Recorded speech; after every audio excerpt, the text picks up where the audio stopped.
omukazi akusaba ebintu gwe yawasedda aba akwagala nnyo.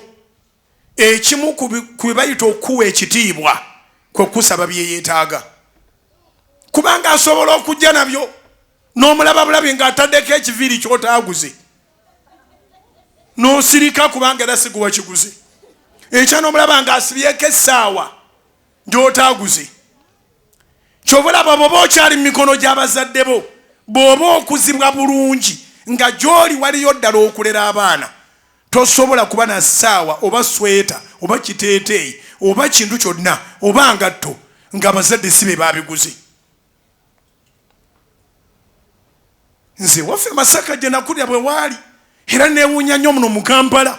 Omwana bw'ava ku ssomero ng'esweta baagibba, essaawa baagibba, buli kimu baakibba, n'obuuza nti abaabibba bo babeera mu maka gaawa. Abazadde ab'obuvunaanyizibwa kye basooka okukola kukebera by'olina bye bataakuwa n'oyogera gye wabijja.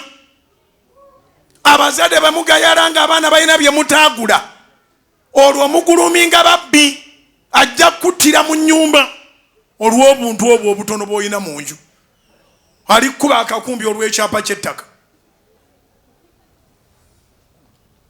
Temulera babbi. Mwana oteeka omubuuza yabijjeewa. Kaakati n'omusajja oteeka okufaayo ku bintu omukazi by'alina abijjawa, ate si kufaayo kuyomba mbu yabijjeewa ng'ate tobimuwa. Buli musajja alina obuyinza obuyomba ng'agaba.